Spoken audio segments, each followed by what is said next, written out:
Assalamualaikum warahmatullahi wabarakatuh. I'm Najwa Salsabila from class 2D with name 12420201113. I want to explain again Al-Ghazali philosophy. Al-Ghazali is one of the great thinkers in the history of Islam.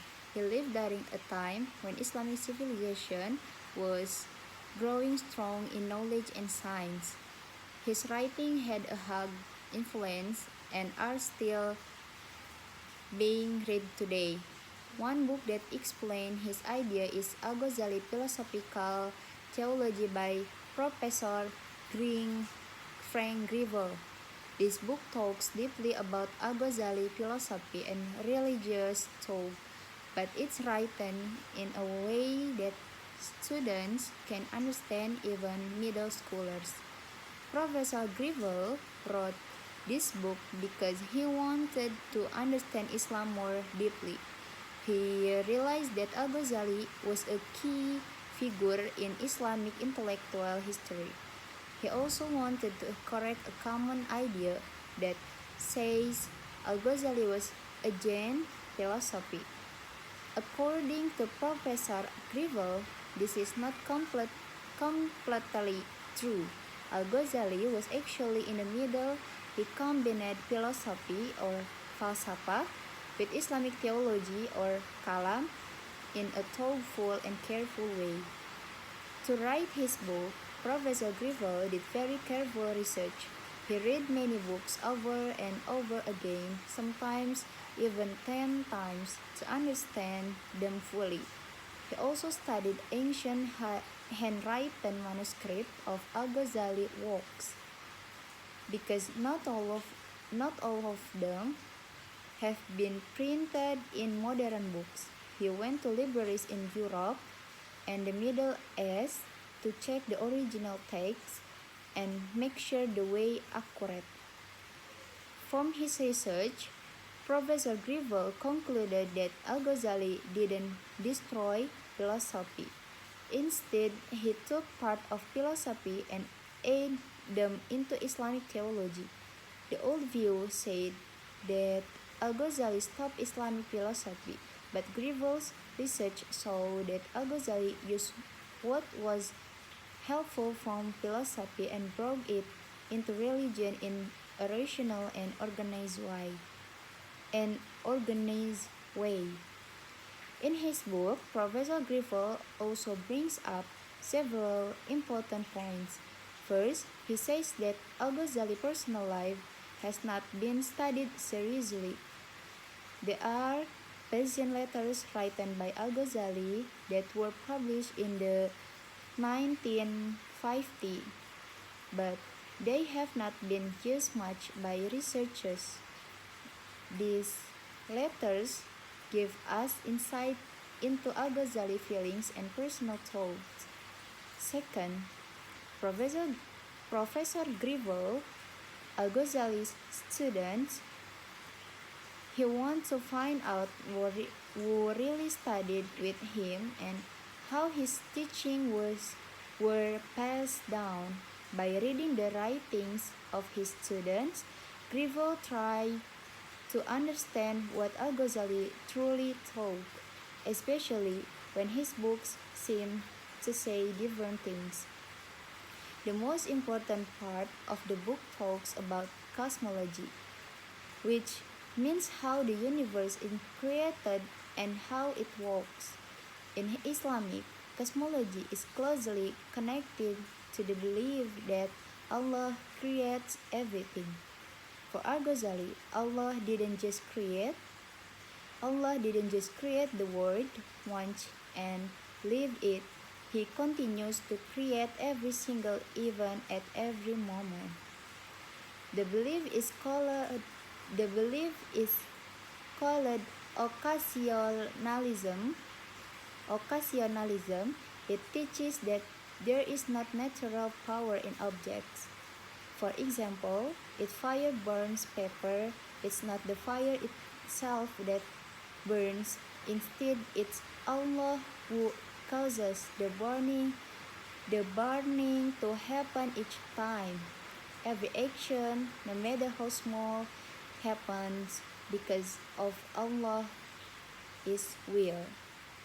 Through this explanation, we can see that Al-Ghazali was a great thinker who didn't just choose between philosophy or religion. He found a way to connect them.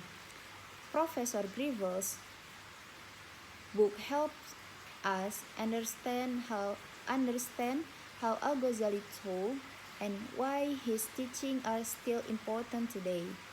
In addition to all the important discoveries Professor Greville made, there were also a few things that surprised even him while doing his research. One small but interesting surprise was that Al-Ghazali's actual birthday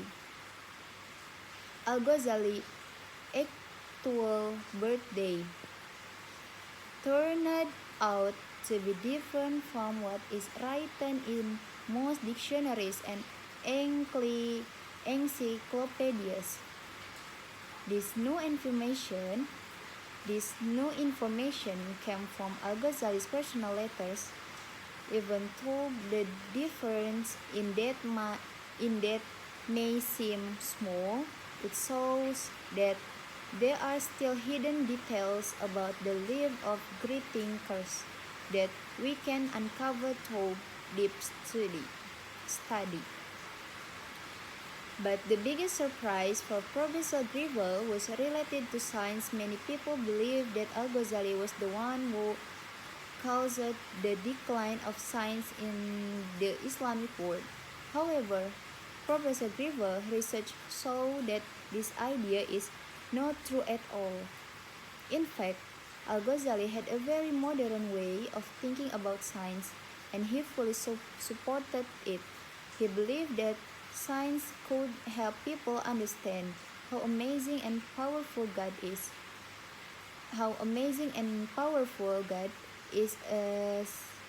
As the creator of the universe. Al-Ghazali worked to build a cosmology, or a way of understanding how the universe works.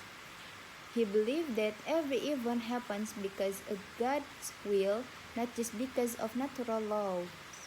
Even though Al-Ghazali didn't know about the Big Bang theory like we do today, Professor Greville explained that Al-Ghazali ideas are similar in some ways. If we use modern words, we could say that God created the Big Bang and everything that happened after that. The planet, stars, and even life itself happened through a chain of cause and effect that God planned or purpose. For me, this way of thinking is very beautiful. Al-Ghazali was not someone who rejected science. Instead, he saw how faith and science can work together. He believed that learning more about the universe can bring us closer to God, not take us away from Him. Thanks to Professor Greville's research, we now understand that Al-Ghazali was a scholar who connected religion with reason and saw that being a believer also means being curious, thoughtful, and open to knowledge. His ideas continue to inspire us today as we search for truth in both faith and science. After learning about Al-Ghazali from Professor Frank Greville's explanation, I feel very interested and inspired. Al-Ghazali was not just an ordinary scholar, he was a great thinker who tried to combine religious knowledge with philosophy. Many people in the past thought that Al-Ghazali was against philosophy, but it turns out that this idea is not completely true. In my opinion, Al-Ghazali was a very wise person. He didn't reject philosophy blindly. Instead, he took the good parts of philosophy and used them in Islamic teachings. By doing this, he made Islam easier to understand using reason and logic. This shows me that Islam is not only about belief, but it also encourages use us to think clearly and wisely. I also admire how Professor Greville did his research. He read many books over and over again, even reading the same paragraph 10 times to understand it. He also studied personal letters written by Al-Ghazali in Persian. These letters help us know what Al-Ghazali felt and told in private, not just what he wrote in his formal books. Another thing I learned is about cosmology, which means the way people understand how the universe works. Al-Ghazali believed that Allah directly creates everything, every moment, and every event happens because Allah wants it to happen. The idea is called occasionalism. I think it's a very beautiful idea that shows how close Allah is to use is to us in every part of life. In conclusion, I really I really respect Al-Ghazali's way of thinking. He is a god. He is a good he is a good example of a Muslim who could think deeply, critically, and openly. Professor Greville's book helped me see that religion and knowledge don't have to fight each other. In fact, they can support one another. In addition to all the important discoveries Professor Greville made, there were also a few things that surprised even him. While doing his research, one small but interesting surprise was not Al-Ghazali's actual birth date turned out to be different from what is written in most dictionaries and encyclopedias. This new information came from Al-Ghazali's personal letters. Even though the difference in that may seem small, it shows that there are still hidden details about the lives of great thinkers that we can uncover through deep study. But the biggest surprise to Professor Greville was related to science. Many people believe that Al-Ghazali was the one who caused the decline of science in the Islamic world. However, Professor Greville's research shows that this idea is not true at all. In fact, Al-Ghazali had a very modern way of thinking about science and he fully supported it. He believed that science could help people understand how amazing and powerful God is as the creator of the universe. Al-Ghazali worked to build a cosmology or a way of understanding how the universe works. He believed that every event happens because of God's will, not just because of natural law. Even though Al-Ghazali didn't know about the Big Bang theory like we do today, Professor Greville explained that Al-Ghazali's ideas are similar in some ways. If we use modern word, we could say that God created the Big Bang and everything that happened after that, the planets, stars, and even life itself, happened through a chain of cause and effect that God planned on purpose. For me, this way of thinking is very beautiful.